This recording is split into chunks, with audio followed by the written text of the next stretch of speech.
This is the story of the women who outwitted a ruthless dictator. It's a tale of courage, creativity, and unyielding resistance. A chapter in history that proves sometimes art is mightier than the sword. Our story takes place in the Dominican Republic during the reign of Rafael Trujillo, a man infamously called El Jefe. For over 30 years, Trujillo's regime was marked by terror, brutality, and oppression.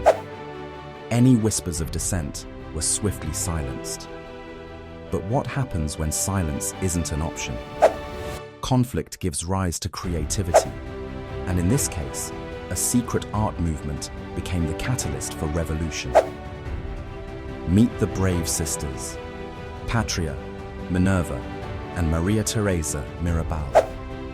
Together, they were the leaders of an underground network called the Movement of the 14th of June. An unlikely resistance formed by teachers, artists, and students, all united against fear.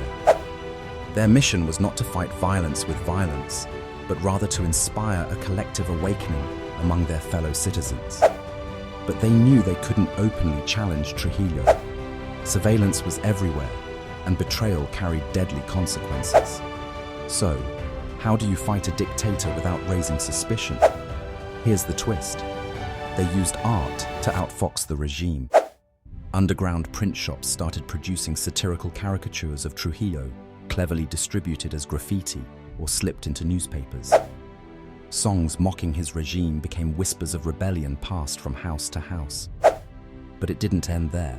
The sisters used theater performances to host secret gatherings, where political speeches disguised as dialogue sparked hope and solidarity among the oppressed audiences. And the beauty of art, it evades detection. Trujillo's spies could spot armed insurgents, but how could they silence the music in someone's head or erase a caricature etched in memory? It wasn't just the Mirabal sisters who took part in this revolution of creativity. Entire communities became co-creators. Farmers turned their barns into secret meeting spots for the movement. Even the very currency of Trujillo's regime was subverted. One ingenious artist crafted a stencil to subtly modify the bills, transforming Trujillo's face into a skull. Not so flattering for a dictator obsessed with his image. Of course, such brilliance didn't come without risk. The sisters endured relentless persecution, imprisonment, torture.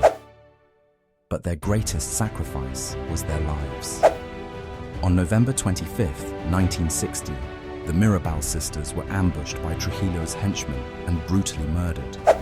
The world mourned and grief turned to fury. Their martyrdom became a rallying cry, sparking waves of protest against Trujillo's regime. Less than a year later, on May 30, 1961, the dictator was assassinated by his own people. The Mirabal sisters left behind more than a legacy. Their courage enthroned art as a powerful weapon for change.